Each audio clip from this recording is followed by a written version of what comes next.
Hi, and welcome to Mama Bears Monday. Kimberly and I are so excited to be with you tonight and to introduce our next guest. As we know, as parents and including moms, dads, and even grandparents, the sexualization of our children is becoming more and more of a hot button topic, especially in our schools. And now we're discovering it's all the way down into our daycares, thanks to some brave whistleblowers and to some incredible patriots like our next guest, Courtney Allen. Courtney has been part of KinderCare for many years, and now she has recently discovered just the nefarious side behind KinderCare and the sexualization of our children, and even teaching them the LGBTQ agenda. And that includes welcoming, the sexualization not only of our children, but that is pedophilia involvement as well, and the grooming of our children, making sexual encounters of our children normalized. So thankfully, Courtney is here to share with us what she's discovering so that we can share it with the world and expose this darkness and to save our children. Welcome, Courtney. Thank you so much for having me. I really appreciate you guys taking the time. I feel like this is such an important subject. I know you guys are both in all the school board meetings for the curriculum as well, and standing up and sharing in like your public elementary schools. But whenever I found out that it's also happening in daycares, it just like put a pit in my stomach. And a lot of parents don't know the curriculum, especially in daycares. I know a lot of parents maybe not even care that much, but I think this is something that needs to be exposed because it is being hidden. So I'm just very thankful to be able to share with you guys in your audience about the curriculum that is happening, like you said, in childcare centers. Wow. Thank you for sharing, because it's unreal. You think it was just in like high school, middle school, but no, it trickles all the way down to the very beginning from 6 weeks old people all the way up to 18 years. And we got to expose it. So Courtney, please let us know what you got. Okay, so this all came out last June. I remember walking into our center and my director handed me a folder with all of this in it. She's like, here is the KinderCare curriculum for this month. If you want to look over it and let me know what you need. So I had just like opened the folder and flipped through it really fast and kind of thought that she was joking, and looked at her. I'm like, are you actually serious? I have to teach this? And she just kind of shrugged her shoulders. So I went to my classroom and like looked more into it. And it was described as anti-bias curriculum. But the more that I flip through the pages and the activities, it is full-blown LGBTQ curriculum, sharing the advocates of the community, people who have stepped up and like spoken out that are part of the community, and then kind of watering it down so it's age appropriate to, like Kimberly said earlier, 6 weeks to I was having 5 and 6 year olds, but we fit up to 12-year-olds. So 6 weeks to 12 years old, LGBT curriculum done in honor of those in the community. Wow. And I mean, I don't mind people supporting whatever race and sex they want to be, but don't infringe it on others. Like they always say, don't treat us any differently, or you should accommodate to this. Like, no, if you don't want to be treated differently, then don't ask to be treated differently. Like they're asking for certain things like gender neutral bathrooms and but they want to be accepted in society as a norm. Like don't act different than if that's what you want. It's kind of like, we'll accept you, just don't infringe that on me if I don't want it. Yeah, and that's like I had a huge problem with the curriculum, and I emailed my boss's boss, so our district leader, and I asked her if she could come meet with me so we can talk about this. I explained to her like it goes against my religious beliefs. I don't think that as a teacher, I should be the one to teach this curriculum to the kids in my class. I asked if the parents knew about it, and I was told that they did not, that KinderCare got a lot of backlash whenever they sent their curriculum out just to the directors and the teachers, and they didn't think thoroughly enough to, I guess, be able to handle all the backlash from the parents. But I was also told by my district leader that it would be inappropriate to ask parents permission to teach this because she's like, how would you feel if you were asked if a class could be taught like about you? It's a little bit different. I don't feel it's a place in the curriculum or curriculum to have a place in the classroom. And she kind of agreed with me at that point. Again, this was last June, told me that the email that was supposed to be sent to parents didn't go out to parents because of the backlash, and that they were sitting down to rework the curriculum to do an anti-bias, but leave out LGBT. If I didn't teach it, she said that I would have gotten written up because it is a required curriculum. And I told her, that's fine, you can write me up. I'm not going to teach this, and I will let my parents know about it. So I did print off 3 or 4 different curriculum age groups just to share, because if they want to promote this and if they're proud of it, then there's no reason that they should hide it. Right. Like, and if parents are given that much backlash, that should be a huge red sign that these parents do not want their children to learn this stuff, right? Yeah. If they want their children to learn it, themselves would teach their kids this. They don't need the school indoctrinating kids from that young to however old, because that's just going to confuse kids, especially if you're going against what you're teaching at home versus what you're teaching at a school, because that's conflict. Like, that's not what they're there for. They're there to learn and play and learn how to read and write and color, not how to identify one another and the proper pronouns. Yeah. And like I was talking to my husband whenever this first came out, it's my job to teach fundamentals of learning at a 4 and 5-year-old level, and not to teach them huge ideas that they can't even comprehend. Right. But I will share some of the curriculum if that's okay. Yeah, go over like some of the references that we were given within the curriculum to teach, again, 3 and 4 and 5-year-olds. Books that we were given to read that promote transgenderism and just that kind of community and lifestyle. So the first thing we got was a letter from I believe, an educational specialist whose family is involved in that community, the LGBT community. She said, this is the letter that we were given. It says, "Hi everyone, as many of you know, June is LGBTQ Pride Month. This is a time for us to uplift, celebrate, and support the LGBT community voices and cultures. As part of an ongoing commitment to diversity, equity, and inclusion," which they're also doing the CRT and DEI stuff now.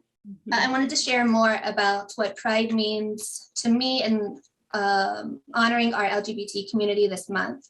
As an early childhood educator and a parent of 2 members of the LGBT community, I know how important it is for all children to see their identities, experiences, and those of their family members and loved ones reflected in our curriculum and our classrooms. This helps children grow up feeling confident and proud of who they are. It's equally important for children to learn about and respect people who are different from themselves. Celebrating differences helps children build empathy, compassion, and understanding of others, which is crucial to building an inclusive and acceptable society. Well, that sounds like cupcakes and butterflies, like they're trying to do something right, but it goes way deeper than that. Oh, exactly. And that's what I was talking about before. Like, I can teach the 4 different curriculum topics that she had just spoken about without it going into the LGBT stuff. So whenever I first read the cover letter, I'm like rolling my eyes, okay, whatever, if that's what you want to paint, then that's fine. But then we were given this list of terms that might come up in our stories, our curriculum, or while we are teaching about the advocates. It has like transgender, lesbian, heterosexual, queer, non-binary, gender fluid, homophobia, transphobic, 3 and 4-year-olds don't even need to know these words. They don't even, No. yeah, they don't know what transphobic would. Oh, wow. Wow. And Completed. if I, as a parent, if my 4-year-old came home and asked me what transphobic meant, where did you hear that, first of all? Yeah. So some of the, let me see if I can find, this is the school age ones. And then I pulled up the littler curriculum that I can screen share in just a minute. So week 1 is awareness. That was the curriculum topic. This one, so this is for our 4 and 5-year-olds. We were to show the Marsha P. Johnson advocate card, read about this person to show, what they did for the community. And that's a drag queen, I take it. Yeah. So just showing who that was, explaining why they were important in the community. Again, without parents' knowledge, this is not on the KinderCare website. This is given through the teacher portal. So it's kind of hidden back where parents don't have access to it. So they do have access or they don't have access? They do not. This is a teacher portal curriculum only. I had a parent reach out to KinderCare on their Facebook page asking where we can get their curriculum. And she was told to ask the center director. And then I guess it's at the center director's discretion if they want to print out this curriculum or not to share with the parents individually. If they're so prideful of this, why would they hide it? Like, if Right. they're so, let's get everybody on board, let's make it really about cohesive and interacting with one another and accepting one another, why will they not accept letting the parents know about this beforehand? And that's just a huge red flag. Like, right. well, what is there to hide if this is what you stand for and support? Mm-hmm. So it says for this particular activity, it's the introduction. This month, we're learning about LGBTQ and pride as an important time for us to come together, celebrate, evaluate, and advocate for the LGBT community. This week is all about awareness and helping students understand that people live, love, and identify in lots of different ways. This diversity deserves to be accepted, respected, and celebrated. For our school-age students, this means learning to celebrate differences in ourselves and in others. So the Go Time, which is the activity, shows students the fascinating facts card from Marsha P. Johnson. Explain that Marsha was an advocate for people like herself who weren't accepted by others because of who they loved and how they liked to dress and express themselves. Marsha spent her life advocating for equal rights for LGBTQ people and advocating for everybody's right to be themselves. Next, show and explain students the rainbow and progressive flags. Explain that these flags are symbols used by the LGBT community to express pride in who they are. Ask students what they think the different colored stripes on the rainbow flag mean. Give students a time to share their ideas and then explain the different colors that are in the flag and how they represent the diversity of the LGBTQ community. Okay, so they're trying to correlate. So the way I just took that is that they're trying to correlate colors to certain people and things. And that's not teaching them racist right there. Because like the color red, what are they going to say the color red is going to be besides an apple? That's what my kid would tell you. My kid would say red looks like an apple. Blue looks like the sky. So what are they going to teach the kids if they say that versus what the flag says? Especially with the progressive flag, this one, which also has the representation here for the transgender, the fluid gender, and I forget what the other one is. But again, as Christians, like this goes against a lot of beliefs, and to teach children that the rainbow, which is like people know the symbol in the Bible rainbow, is actually an LGBT symbol, and this is what it actually means. Like that's not my place to even begin to dive into. Right. To me too, Courtney, I mean, it's all about the sexualization. So first we went from gay rights, like recognizing gay marriage. And now we've gone all the way into teaching them this at such a young age because it sees them as a sexual being. Like that is their full identity. It's not, whether you're kind or whether you're compassionate. It's what is your sexualization, and taking children down to this. I mean, 6 weeks. I mean, it's literally forming a blueprint for how to create an anti-God being, an anti-God agenda, because God created us in his image. It's destroying children's hearts, minds. It's creating chaos. The Lord is a God of order, not a God of chaos. This is absolute chaos in a children's mind. And it gives pedophiles it gives pedophiles an opportunity to latch onto these children because they believe now they're sexual beings. Oh, like even at 3, and I encounter someone who wants to sexually abuse me, that's normalized because I'm a sexual being. That is absolute evil. I'm just going to say it. It's absolute evil upon children. And it's grooming, 110% grooming from birth until age of 18. Because grooming and conditioning, absolutely. Because they're going to condition them to say, oh, this is okay. Yeah. You're allowed to do this. You're allowed to touch me this way. So that, and then if you don't let me touch you that way, then there's something wrong with you. You're a homophobe. Because you don't identify with your true sexuality. Right. Because they're teaching kids about even masturbation. Because they're showing them, look, you're a sexual being. You have to sexually identify. Well, if you don't sexually identify, then when someone comes on you as a perpetrator, as a predator, you're going to think, whoa, that's not okay. There's something pit in my stomach. This isn't right. I'm going to tell a trusted adult. Well, if you normalize it, who are you going to tell? Right. If you think this is normal and you're having all these feelings, it's like, no, something's wrong with me. Right. Not something's wrong with what happened to me, but something's wrong with me. And then the person doing it to that child, you know how much manipulation and control they have? Are you kidding me? It was a difficult subject to breach before all of this sexualization and indoctrination of children. Now it's even more difficult for children to have advocates for them. And the sickest thing I've ever heard a pedophile say, and I know this for a fact because I was a rape victim myself, was we would never get caught because if you are a good pedophile, you will make it feel good and you won't hurt.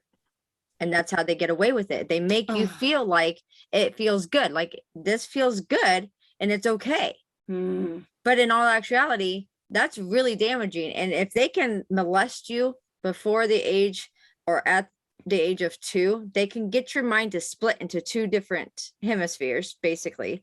And one survival mode. So when this stuff is happening to you, you go in survival mode. And then you have this other side of you that is just like, okay, everything's fine and dandy. So when things traumatizing like that start happening, your mind will instantly go into survival mode and forget about it. It pushes it out. I mean, I can't tell you the countless of times that that's happened with me, even like just triggeries, is that I feel like it's wrong, but then at the same time, I can't remember exactly why. And that's because my mind has literally tried to block out that traumatizing part. But then if you're not careful, and I mean, I spent years in counseling to try to dig through this and overcome it as a sex survivor myself. I mean, mine happened at the age of 14. So I was quite a bit older, knew from right from wrong. But at the same time, the grooming part of it started when I was like 19 years old. And so like, I kind of knew, but didn't know because like at that time you're going into puberty. So then you have all these weird feelings on like, kind of like you want to masturbate or something like that because you don't know, you're just like this weird feeling. And then when somebody does it to you, then they're like, oh, does that feel good? You're like, yeah, so then you don't think it's wrong. So the pedophile will always try to make you feel like it feels good, that it's right, when it's actually really wrong. And they're just grooming you to accept it. And in those books, they're actually stating that. Did you notice that? So the books we read aloud, Courtney, and we got a hold of, it's presenting these sexual encounters upon these children as something that feels good. Yep. They even say that in there. Like, oh, I'm becoming an ownership of my own porn star movie because this feels good. This feels right for the first time. I mean, it's exactly what you're saying. Wow. If they can make it feel good, then, then that's children, that fine line. That's that very fine line of like, Is it wrong or makes is it me right? sick. And that's what kids will get confused. They're like, well, it felt good. So then I don't want to tell because I liked it. Mhm. And then they feel shame And then probably they for feel, that too. yes, they feel shameful for it. And then they're like, well, that kind of felt good. So like, if he does it again, I don't know if I want to say anything because it still felt good, but at the same time, it's wrong. And I mean, since this happened to me, like I've always said to everybody that's talked to me, there's one or two paths that you can take with these things once you've been a sexualized victim. You can be a victim for the rest of your life, or you can be an advocate. And I definitely was not going to play the victim card on this because I don't believe that God let that happen to me. But I do believe that it happened to me for a reason, and it's because I need to speak out and I need to protect my kids. And I was one of the stronger ones that said, hey, you know what? This isn't right. This is not happening. I've taught my kids from day one that you do not kiss on the lips. You do not kiss an elder on the lips. You do not lay under the covers with the kids. You do not cuddle like without a shirt on, without pants on, nothing like that. You don't do that. And I've taught my kids this from birth until they can, whenever, you know, I mean, it's just, it's hard because it's like, there's so many people out there that will try to come after your kids in the nicest way. And it's usually the people that you know really close to, so then they don't want to get them in trouble. So like they'll say, don't tell your mom and dad, I don't want to get in trouble, or you're going to get in trouble if you tell. And so that scares you. And so I always tell my kids, you know what? You will never get in trouble for telling me something like that. And we have to just reiterate that into the small children. It's like, you will not get in trouble if somebody else touched you. I call it the no square. And I don't sugarcoat what their body parts are. I call it vagina, penis, anus, breast. I call it for what it is, because if you don't, then they're going to come back and say, oh, well, somebody, like, I've heard a story that a little girl her mom called it a cookie. Her Yep, vagina I've heard was a that. cookie. Yes. And that the teachers are like, oh, so-and-so ate my cookie and they didn't think nothing of it.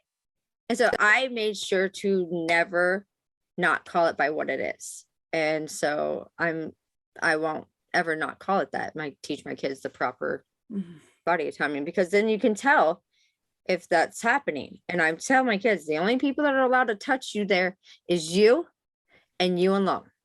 Nobody else.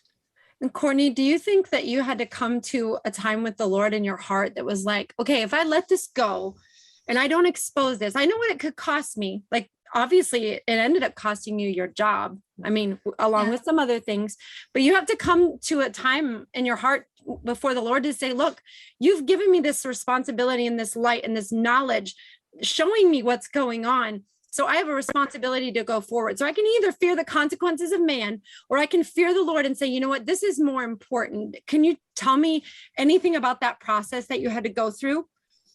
Well, and actually, the day that I got this curriculum, I had been texting my husband all day long, just saying, like, I can't believe this is the spot that we are in right now. This is the curriculum that I'm told I'm either going to teach or going to get written up. Like, I just feel like quitting because I'm not going to do this, and that they're not going to make me. So John, my husband, was like, hey, actually, you need to stand up for this. You need to stand up for what's right. And ironically enough, he showed me your guys' episode with Nino on whenever you had first started. And he's like, no, you need to like get these girls fired, because they're doing whatever it takes to stand between the schools and their children. And he's like, email your district leader, like, call this stuff out, expose it to who you can and as much as you can, because if you quit, then that's just another teacher that's going to come into your classroom and go along with the curriculum and teach it to And you. they win. Yeah. Good for you. We're That's so proud of you, Courtney. It takes Seriously, a lot, we're so proud of especially you. since it's like your livelihood. But you guys, you have to be really willing to risk it all to save these kids. Emily and I have everything. We have put everything out there for everybody to see. And we're not stopping. We don't care what they do to us or anything, because we know what's true in our heart, and people are going to backlash us. People are going to call us fake. people are going to call us deep state, whatever. Let them call and do whatever they want, because you know what?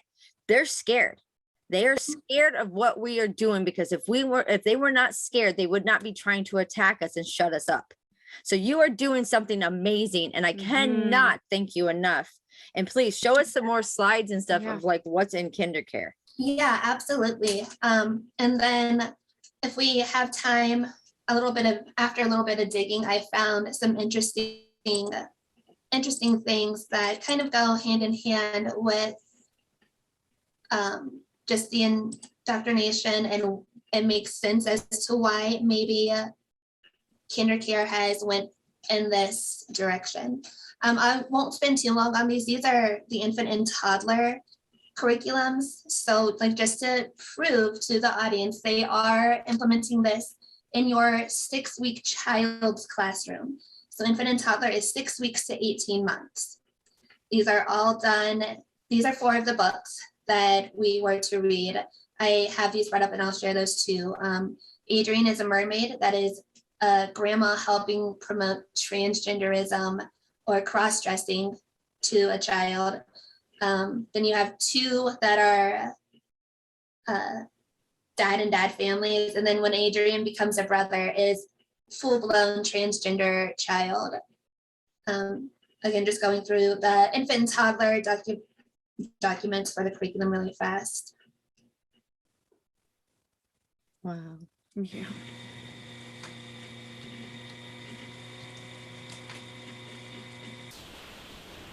As like the facts about how many people are in the community right here, and why we should accept them not as a minority, but again, like you were talking about, normalize all of this for families. But I think if we normalize this, then children who grow up in what I would consider like a normal household, mother and father family kind of situation, feel left out maybe, and feel like there's something wrong with them because this isn't what is being promoted as normal to them.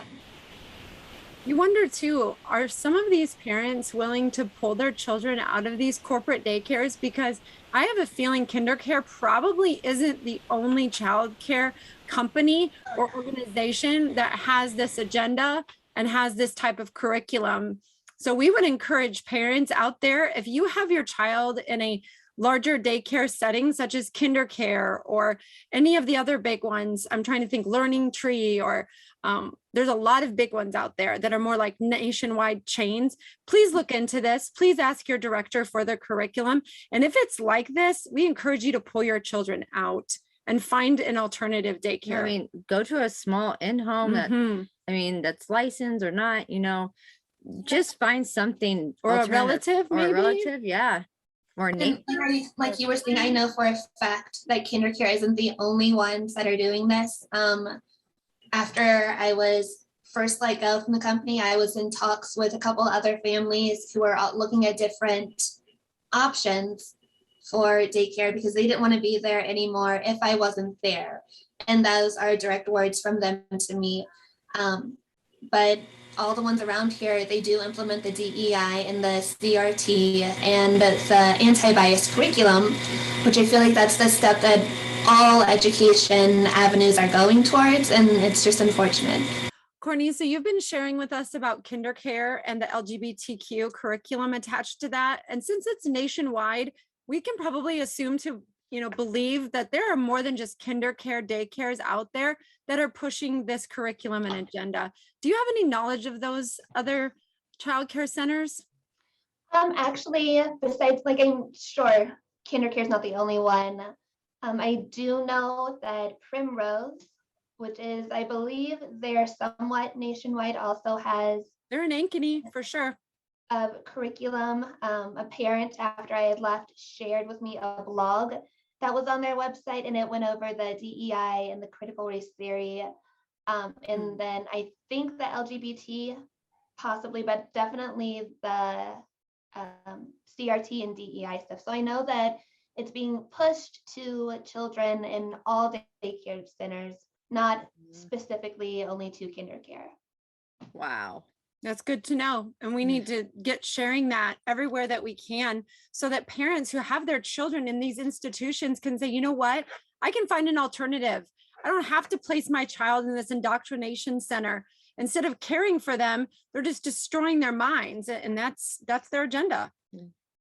It sure is. And I think if parents, I know parents are starting to stand up because they're demanding to see the curriculum, especially whenever you get into elementary schools. But if they start at a younger age, then there's going to be no option for daycares to implement this ridiculous curriculum to children who aren't even potty trained yet. Right. Right. Wow. Wow. And we encourage everybody to stand up. Start asking for your kids' curriculum. Go to your daycare centers and ask them, what are they pushing? Like, ask them. And if they refuse to give it to you, there's your red flag to start pulling them out. Now, Courtney, was this available only during Pride Month? So could that be a start for people to say, what curriculum, or is there a specific curriculum you're putting out during Pride Month? So it was through the teacher portal. So it wasn't like readily available on KinderCare's website. KinderCare, I know, uses the Early Foundations curriculum. That is their normal curriculum, but this is curriculum specific to KinderCare, and it was, like I said, available through the teacher portal. Parents can ask their center directors to print this out. I don't know if they would be willing to. I don't understand why they wouldn't if they have nothing to hide, but it's kind of hidden away from the parents. Can you tell the parents again, if this kind of stuff's going on in their school or in their daycares, can you tell them what they should exactly ask for and who they should ask for it from? So this is Pride Month curriculum that goes on during June, because that's the Pride Month that KinderCare feels appropriate to celebrate with their children. I would ask the director, your center director, to print out it's on an alternative curriculum, but like what they're celebrating that month, because KinderCare has, every month is something different. So June is, they do Juneteenth, Pride Month, they do American Women's History, Black History Month, Martin Luther King Jr., Indigenous People Day, Arab American Month, all of this stuff. So if you ask your center director to print out that curriculum, you can see exactly what is being taught on like all levels, I guess. Okay. Can you tell us a little bit more about the KinderCare directors and maybe their affiliation with, how do you want to put it? Nefarious ties. Yeah. Okay. So each center has like a director that's just like who manages the centers. As you go further up, of course, like there are board members and like education specialists and whatnot. I was digging a little bit deeper and found that in the 90s, Geraldine Laybourne sat on the board of directors for KinderCare. She later on went to Nickelodeon. She owns the Oxygen Network, which is Oprah. Oprah kind of goes back to what you were saying earlier, that like adults are making kids think that this is normal. She's had an interview that I'm sure you guys know about too, where she's kind of normalizing the molestation of kids. Yeah, they don't that's know that where it's bad. Oprah has even said Oprah. that. Yeah, and Oprah herself has even said a good pedophile, her words, a good pedophile will not make it feel bad. They will make it feel good. Yeah, that's exactly what I was talking about, that interview. Yeah. So I think just by association with the people that are in close ties, it's interesting enough. She was also, the Laybournes were both, and you can look this up for yourself, were on the flight log to Epstein, on Epstein's plane. I'm not saying that they went to Epstein Island. I'm not saying that those are the direct ties. I'm just saying that their names showed up on the flight log. Well, Well, you're the company you keep might say a little bit about you. So Well, yeah, And exactly. especially like a director that just went from being a director of a kindergarten daycare to now having her own show. Yeah. I know she's affiliated with a lot of different networks. She has ties with Nickelodeon. She and her husband had a bunch of overview of a lot of shows in the Nickelodeon channels. She's on Disney. I know Disney has ties with Epstein Island as well. Yes, they do. Yes, they do. And I think they arrested 70 pedophiles within their organization in like maybe a 1 or 2 year period, but that's a lot. Oh yeah. One is a lot. Yeah. But 70?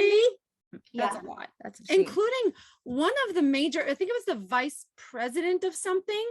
I need to find his name, but it was a few years back, but he was one of the biggest ones in Disney so far. I can't remember his name. I can get that for you. Yeah. And again, like it's not just happening in daycares, it's the programs that our children are watching and the places that they go and the movies that they watch and the apps that they play on. It's a little conditioning, just a little bit at a time, but it's made to normalize all of this. And once you like go down in that hole for Disney, like we used to have the Disney Plus app, but after I learned all of this, I deleted it, unsubscribed from it. Like it's evil. And once you start seeing the symbolisms that are correlated with pedophilias, with all that stuff, you can't unsee it, and it's everywhere, especially in Disney, I mean, I remember just watching Madagascar the other day, and on the hippo, she has the triangle pedophilia for the boy lover. And I'm like, what in the world? Moana too. Moana's huge. Oh, Moana's bad. So is Lilo and Stitch when they put Lilo in a pizza box. Yeah. And it's things like that whenever, like once you know what it is, like all it is, all the terms and stuff, and you just correlate it with everything. And it's interesting how deep the rabbit hole goes. Yeah. And I encourage people to look up what terms they mean by cheese pizza, sauce. You can find them actually through the FBI. Yeah. The FBI has a description of them. So I'll So show you here on this link that there's certain symbolisms, there's certain terms that they use. Hot dogs is another one. Like I said, pizza. I'm just trying to think of some dominoes, handkerchief, map. Yes. All you need to do is type in FBI Ice cream. pedo words or pedo code, and they'll look bring it up up for yourself. images Yep. and they'll show you documentation of what they are. And then I encourage you to go to WikiLeaks and look for yourself and see how these people communicate with these terms. And they make no sense outside of understanding those code words. None. You don't talk about handkerchiefs and dominoes and maps and pasta in a paragraph and for it to make any logical sense, unless you're using it for code language for something else. And another thing, speaking of WikiLeaks, I had found digging, Geraldine was invited to a Zoom call. I think this was in 2016 or 17 with John Podesta and Hillary Clinton. Oh. So, and I'm not saying that I don't know that they still have ties at this point, but she's networking with companies that do provide entertainment for kids. And she does have ties with Epstein and Podesta. So like it's only going to be a matter of time before that trickles down to the level that we're at now with the grooming and conditioning with this curriculum. Well, in Podesta's email specifically, there was a party and these 3 children were under the care of a woman. I assume it's probably foster care or something like that. And she said that these 3 children, and names them and gives their ages, will be the entertainment for the evening. Okay. Wow. Children aren't our entertainment. Wow. No. Something is not right there. And I can link that WikiLeaks email for you if you'd like. Oh yeah, for sure. But these people obviously are doing things to children that need to be brought to light. And a lot of them are connected and they work together. Yep, they sure do. That's for sure. That's everybody's in bed with everybody and they're all working for towards the same evil, I think. They want to normalize pedophilia. That's bottom line of what their goal is to normalize pedophilia. So then they can come in and take your kids and do what they will, and nobody blinks an eye. Yeah. But you know what? Good thing there's people like us That's out right. there who is going to bring this all to light and expose them for the sick, perverted people they truly are. Now, I'm not saying that about the LGBTQ people. I'm talking about the pedophiles who go after these people, like the pedophile that went after me. Yeah.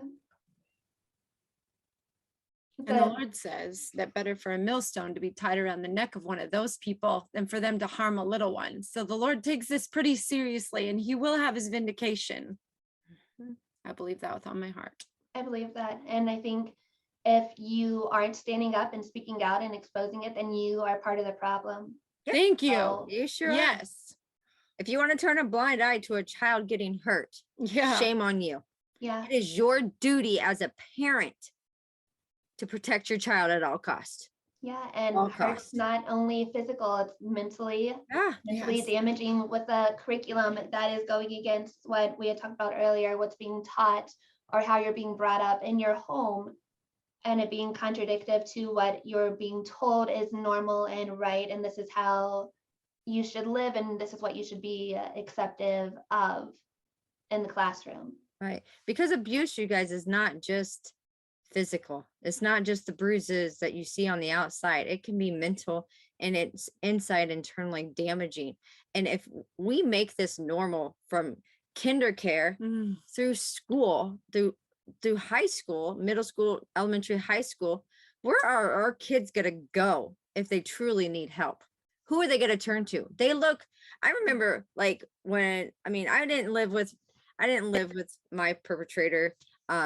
It was my mom's boyfriend at the time. So I was only down there to see my mom every so often throughout the summer. So I was able to get away from it, where like some kids aren't. Some kids are not. The only getaway they have is school. Yeah. And so when they go to school, they feel like, oh, I'm in a safe spot. But now if they're bringing this into the school, where's that child going to feel safe?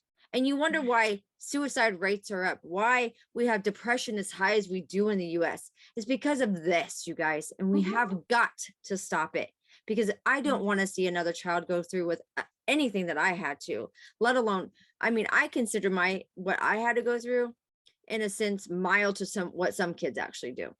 I wasn't beaten. I wasn't like it could have been a lot worse. Let's just put it that way.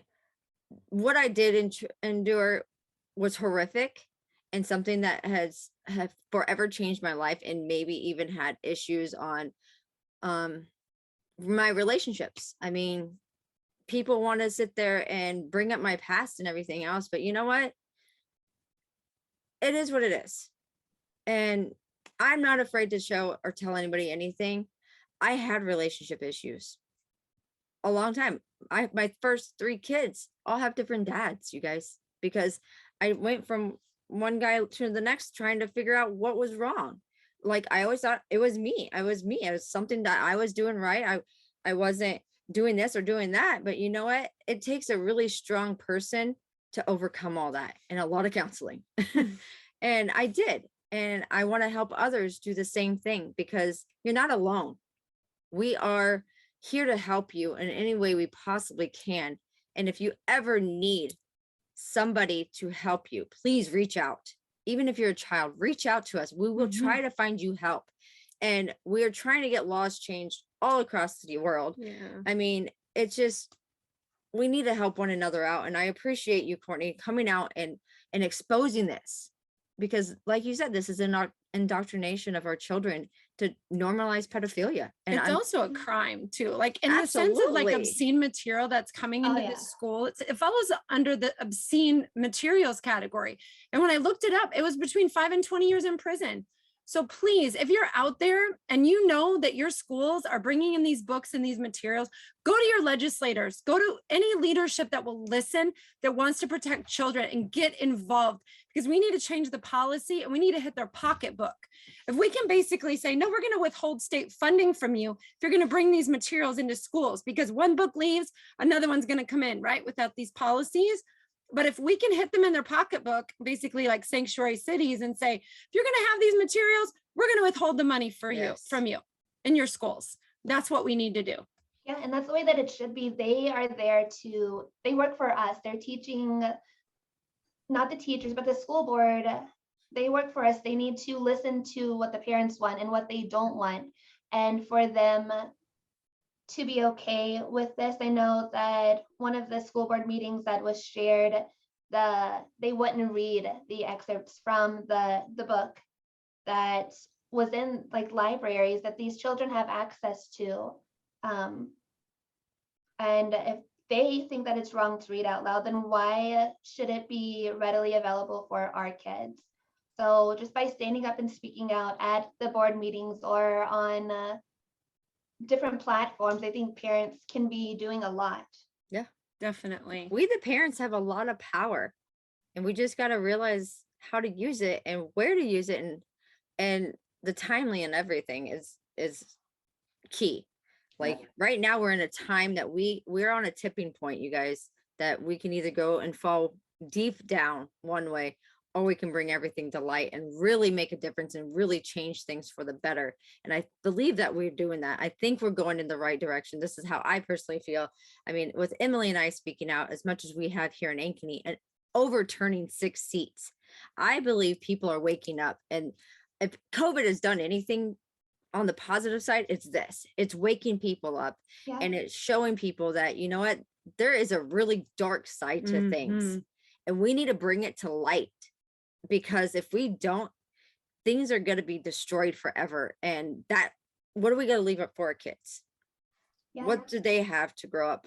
I mean, I don't want my kids growing up being told when they can and can't go out of their house, who they can and can't be with, where they can and cannot go when they want to go somewhere. Like, I don't want that for my children. My founding fathers did not fight for freedom for us just to bow down and let it go. That's right. So we must stand. And Courtney, we appreciate you so much thank coming you on the so show. much. This is amazing. We'd love to have you on as many times as you want. And as more stuff as you on Dig, you let us know. We'll bring you back on.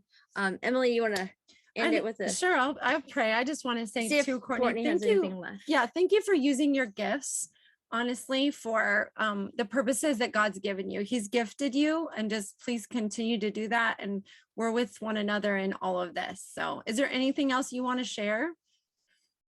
I mean, just be proactive, get out and demand a curriculum that is being taught behind the doors in your child's classroom. And that's it, really. Okay. And raise questions if you guys have questions about it. Yeah. Yep. Okay, I'll pray.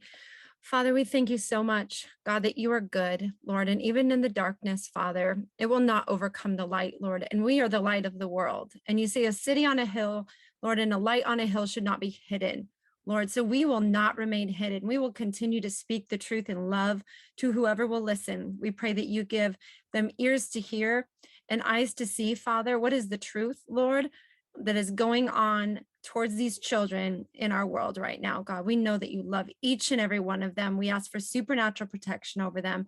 We ask that more and more parents would not just open their eyes and ears, but they would act in faith. Lord, you say faith without works is dead.